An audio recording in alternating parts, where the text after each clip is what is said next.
একটা রিকশা নাই, এটা কোনো কথা হইলো? আরে কুসুম, কোথায় যাচ্ছ? তুই শপিং এ যেতেছি, কেনাকাটা ছিল। কি বলো, একা যাচ্ছ এভাবে?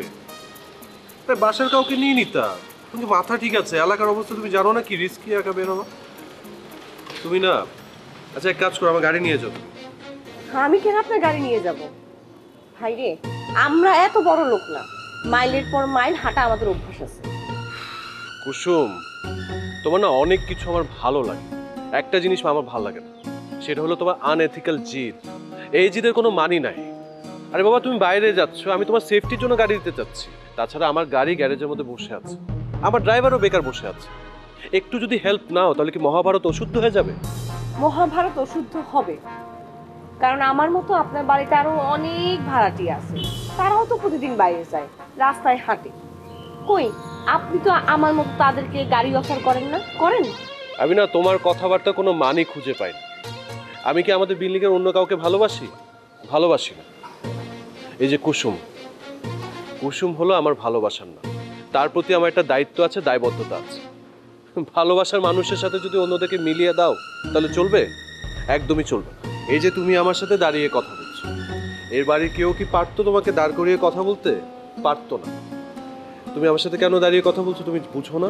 তুমি জানো না? আমার তো কিছু বুঝার দরকার নেই, আপনি এখন বাসায় যান, আমার কাজ আছে। এ কুসুম, আমি তোমার সাথে যাই? তুমি সারাক্ষণ নিরাপত্তা পাবা, তো কেউ তোমার সাথে কথা বলতে সাহস পাবে না। আমি যাই। আমার আপনার সাহায্যের দরকার নেই, আমি একা চলতে অভ্যস্ত। তাছাড়া আমি সবসময় স্বাধীনতা বজায় রেখেই চলি, তো নিরাপত্তার অভাব আমার হওয়ার কোনো কারণ নেই। তোমাকে নিয়ে না আমার দুঃখ একটাই, তুমি আপন মানুষ চিনলা না।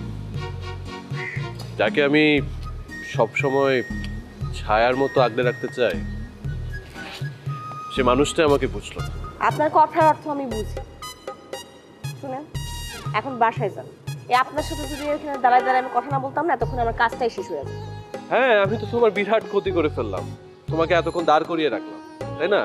এটার জন্য তো আমার বিশাল বড় একটা শাস্তি পাওয়া উচিত। আমার এখন চিন্তা লাগতেছে, আমার অস্থির লাগতেছে। এই, আপনি আমার যাইতে দিবেন নাকি আমি বাসায় ফিরে যাব? আচ্ছা ঠিক আছে, যাও। ফাইন। এই ধরনের বিরক্ত আর করবেন না। আরে এই খালি,